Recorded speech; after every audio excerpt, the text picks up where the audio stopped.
বাংলা ধারাবাহিক জগতে ধারাবাহিকের পাশাপাশি আরও একটি গুরুত্বপূর্ণ জিনিস হচ্ছে রিয়েলিটি শো।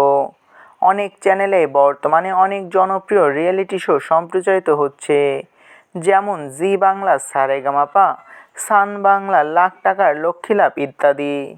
আর এবার টেলিভিশনের পর্দায় একটি নয়, দুটি নয়, বরং চারটি নতুন রিয়েলিটি শো আসতে চলেছে। আজকের ভিডিওতে আমরা জানতে চলেছি সে রিয়েলিটি শোগুলো কোনগুলো। তো কথা না বাড়িয়ে চলুন ভিডিওটি শুরু করা যাক। প্রথমে স্টার জলসার বিগ বস। বিগ বস ভারতবর্ষের একটি জনপ্রিয় রিয়েলিটি শো। প্রতি ভাষায় কম বেশি বিগ বস সম্প্রচারিত হয়, কিন্তু বাংলায় বিগ বস সিজন 1 ও সিজন 2 কালার্স বাংলায় সম্প্রচারিত হওয়ার পরে আর দেখা যায়নি বিগ বস বাংলার নতুন সিজন। আর এরপরে স্টার জলসার পর্দায় আসতে চলেছে বিগ বস বাংলা সিজন 3, যা নিয়ে অনেক আগে থেকেই টলিপাড়ায় জোর গুঞ্জন উঠেছিল।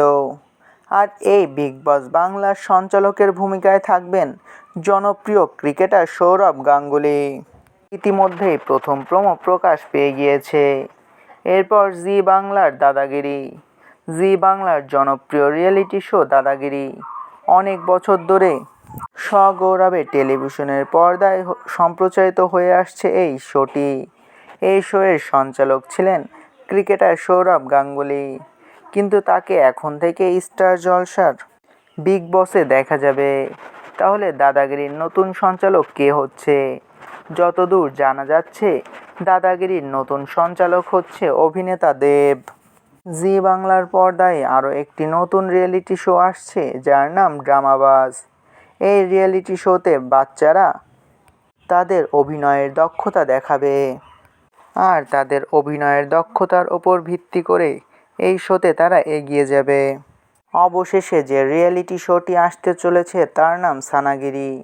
এটি আসতে চলেছে আরও এক জনপ্রিয় চ্যানেল সান বাংলার পর্দায়। এখানে প্রধান সঞ্চালিকার ভূমিকায় থাকবেন জনপ্রিয় অভিনেত্রী অপরাজিতা ঘোষ। এই শোটির কাহিনী হতে চলেছে মা ও তাদের সন্তানদের নিয়ে। মা কিভাবে তাদের সন্তানদের বড় করে তার উপরে নির্ভর করা হবে এই গেমটি। এই 4টি রিয়েলিটি শোর মধ্যে আপনি কোন রিয়েলিটি শোর জন্য সবচেয়ে বেশি এক্সাইটেড তা অবশ্যই কমেন্ট করে জানাতে পারেন। ভিডিওটি ভালো লাগলে চ্যানেলটিকে সাবস্ক্রাইব করে আমাদের সাথেই থাকবেন।